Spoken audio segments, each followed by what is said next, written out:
Welcome to session 3 of our mentor program. We're excited for you guys to be here.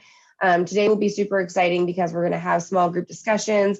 We've changed up the plan a little bit for today, but it should be pretty exciting and have some fun.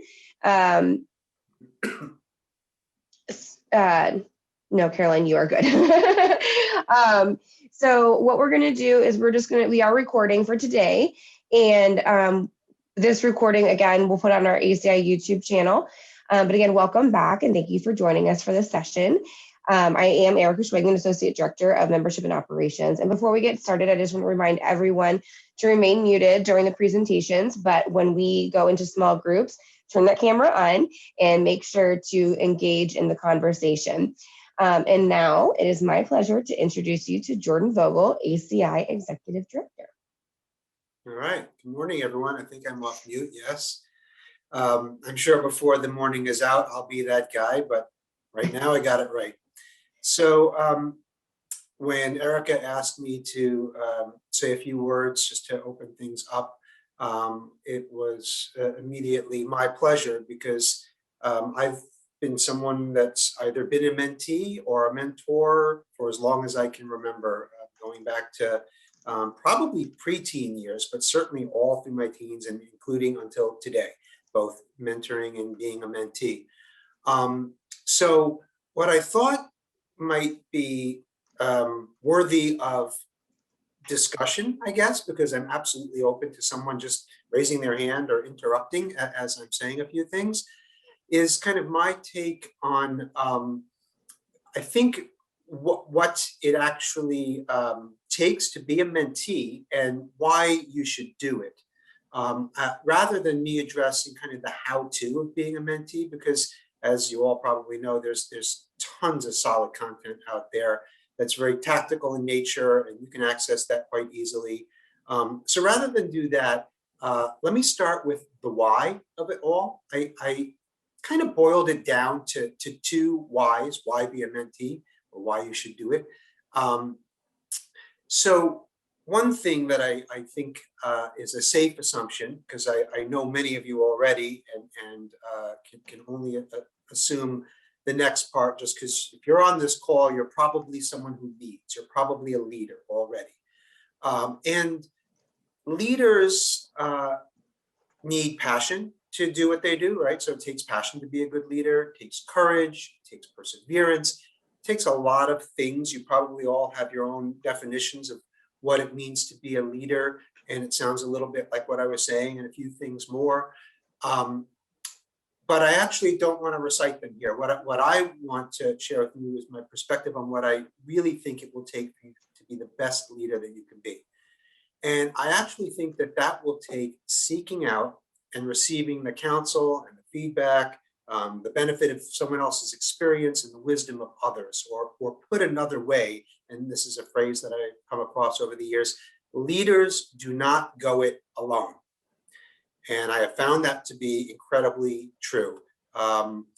Being a leader is lonely.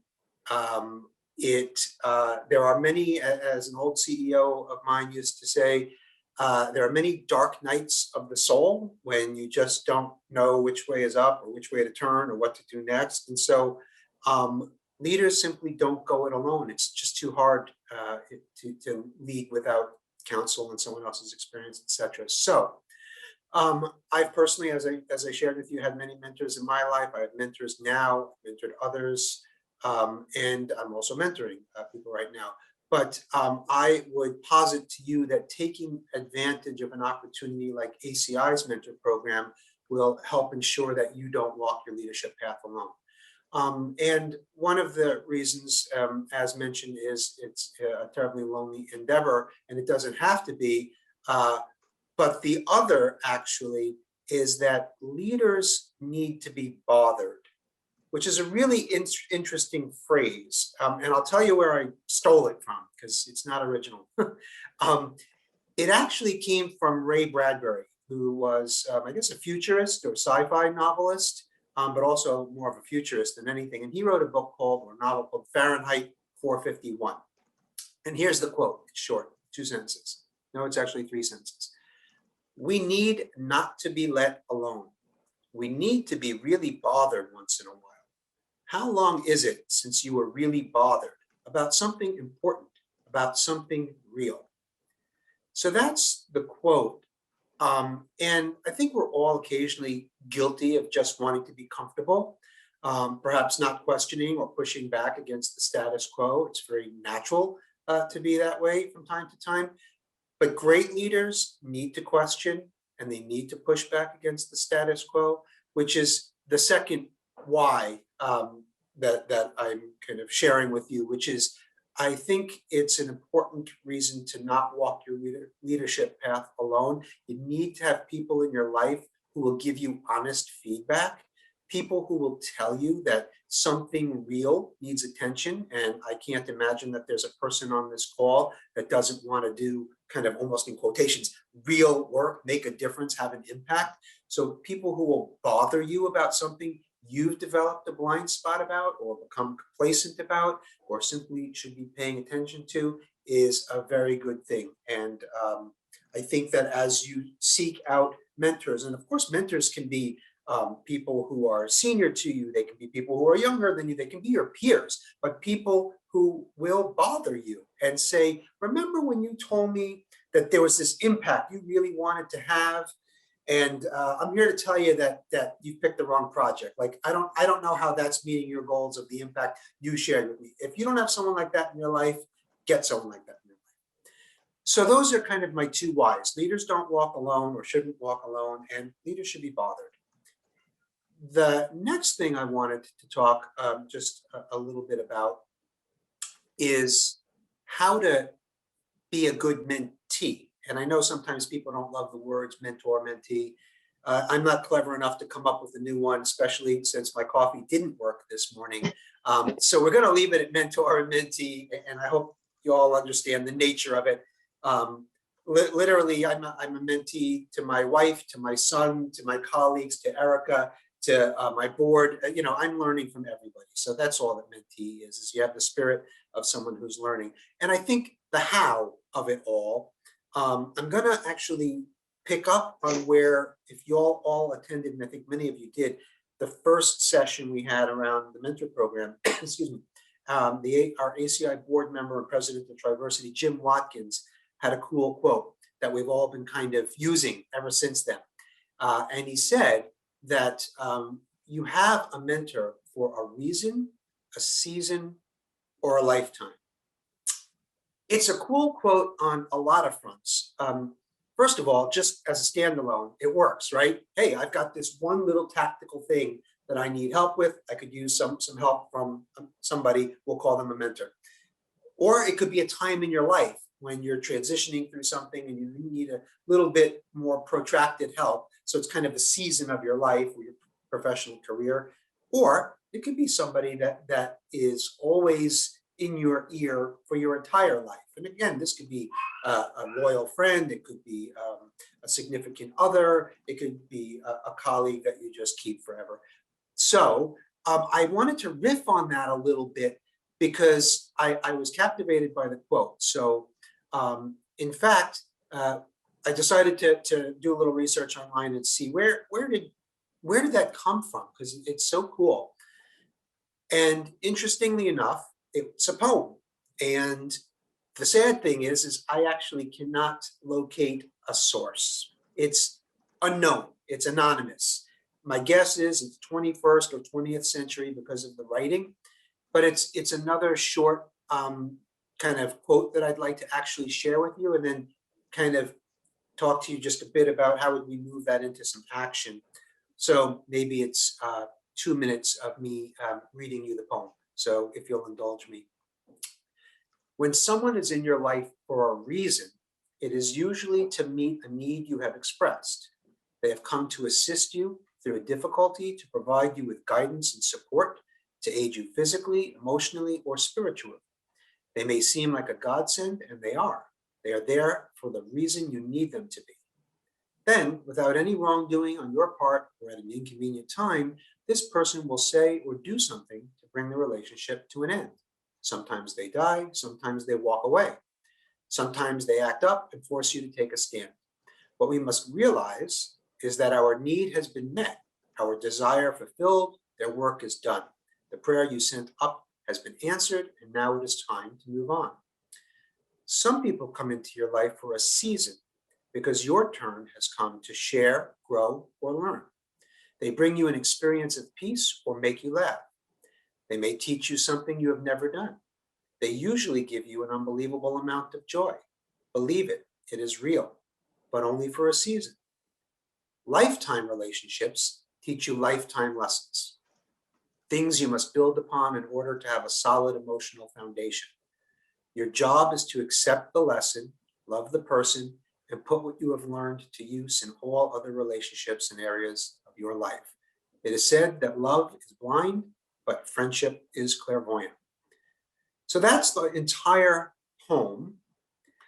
And it's interesting because when you contextualize the quote, it's almost melancholy, the poem. And it's to me a very realistic view of human relationships. And at the end of the day, that's exactly what we're talking about here. The mentor-mentee relationship is all about human interaction, right? And the poem is a really pragmatic view of human relationships. And I actually think it's useful advice.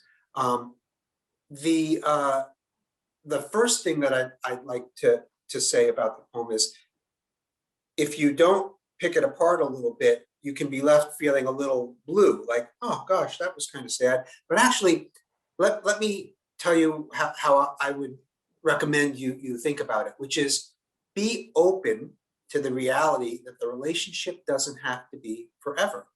So it's very freeing, by the way, to start to think about relationships this way, particularly the mentor-mentee relationship. It's okay. It doesn't have to be forever.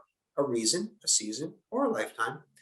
Be sure you're respectful when either of you choose to end that relationship, or that it's become clear that the other person is moving on. So of course, this is a little tactical, but show gratitude, show appreciation and understanding. And again, know that it's okay. This is the human condition. And go into a mentor-mentee relationship knowing that this type of relationship mirrors life, and that you've given yourself and the other person this gift, this permission to be human. And by the way, here's one that I actually have done before, and it's a little startling for the person who's on the receiving end, but it actually, as I said, it's quite freeing, and they really are appreciative, which is consider bringing up your understanding and acceptance around it being a reason, a season, or a lifetime in the beginning of your relationship with that mentor or mentee, if you're mentoring folks. And you could say something like, I recognize that this engagement, this relationship could be for 1 or 2 coffees, or it could last longer, but either way, please know that I'm fine with whatever works for you, and I'm simply grateful for your willingness to be a part of my life now. It's a really good and fair level set of expectations. So I'm going to wrap up and say that's what I wanted to share with you today. The why of it all: do not walk your leadership path alone. Be willing to be bothered. Don't allow yourself to stay comfortable. And in fact, seek that out from your mentors. And finally, understand that special relationships, like the mentor-mentee relationship, mirrors life, and is absolutely okay. If you're engaged for a reason or a season or a lifetime, give yourself and your mentor permission to recognize that and be okay with it. So with that, I will turn things back over to Erica, who will tell us what is happening next. All right. Well, thank you, Jordan. That was awesome. I love that you looked that up. That is amazing. So what we're going to do now is we are going to break out into 3 small groups. So I have you guys all kind of mixed up, and we're going to go, and you have you do have at least one leader in your group that has some prompt questions to get the conversation started. So with that, we're going to go into the small groups. We'll come back for a few minutes after about 30 minutes, and then we'll chat, and then we're going to go break out into small groups again. So with that, I'm going to go ahead and open the rooms. So turn those cameras on, turn those microphones on, and make sure to get engaged. We're really excited to have this part of it. So here we go.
Welcome back. All right. How was it? Great. Good. Great breakout. Good. I love it. All right. So I went ahead and rearranged the groups. And what I'm going to have Jordan help me with now, since I have to do the rearranging of the groups, I'm going to go ahead and have him just ask about best practices or what you guys heard, what you liked, things that stood out to you. And then I'm going to rearrange the groups and we'll go back in for a little bit. Okay. You're muted, Jordan. I told you I was going to do it. Yeah. Dang it. So if you want to fill in everybody else that just came in, and I'll start rearranging groups. Yeah, you got it.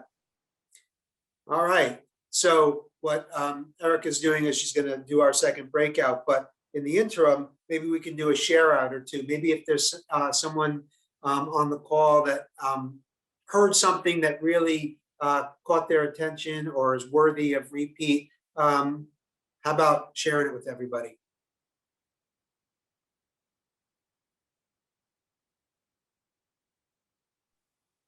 I'll go ahead and go. Tony with CHC. Hey, Tony.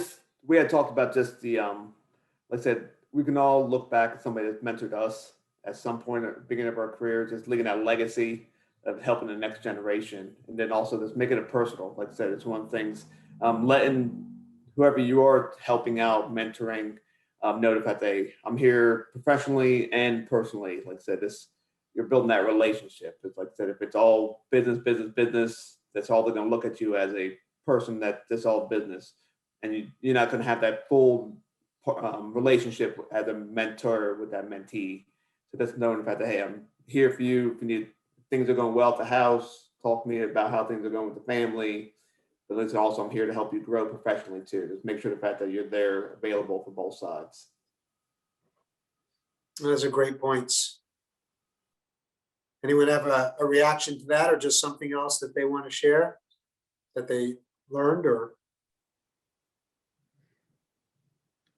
So one of the things that our group talked a little bit about was, and we actually, as compliments to Erica, we had a kind of a diverse group of folks, some that are kind of more in office, and then some that have trying to work on the mentor-mentee relationships where, people might be on separate job sites, and how do you get over those hurdles? And we kind of talked through that a little bit about just how to kind of naturally bring people together from like a company culture standpoint, and kind of allow those avenues of to bring a mentor and a mentee together without sitting right next to them every single day, and being able to turn around in your chair and ask them a question. You kind of have to bring them together in other ways, I guess is the way we kind of talked through it. So it was an interesting conversation. that's interesting, especially in the time of COVID, because this is such a human endeavor. That must have been interesting for everybody. I know for me, because as you know, I'm in a new role. There were people I wanted to talk to about the role, and it was challenging not to be able to be in the same room with somebody. But yeah, it's good points. Anyone else?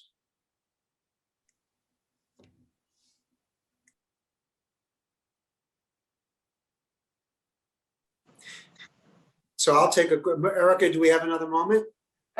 Yes.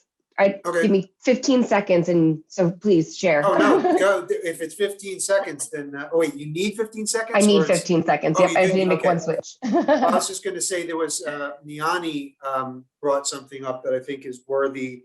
There were actually 2 points that were worthy of repeating, which is, one is, how can you help your mentor?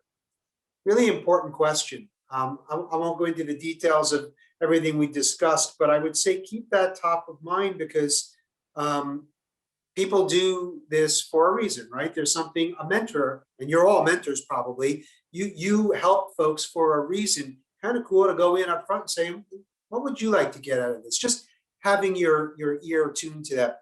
The other thing that came up was mentoring doesn't always have to be with professional in nature, meaning about work, because if we pick up on that leadership theme that I was talking about, good leaders need to be whole on the personal front as well as the professional front.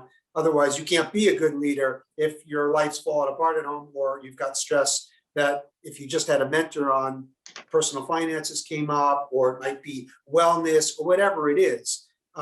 So an interesting perspective is that mentors for those things are important too, and it helps us professionally, even though it seems like it's your personal life. We don't live in a time where those things are separated anymore. Those times are long gone. You often probably have heard of work-life balance. Years ago, that started to phase out in certain circles, and the term became work-life integration. That's where we are now. So your mentor can be on the personal front, which will help your professional life, or vice versa. I mean, if you have a good career, often you're happier at home in some ways. So anyway, all right. Did I vamp long enough, Erica? Yes, that was very helpful. Thank you so much.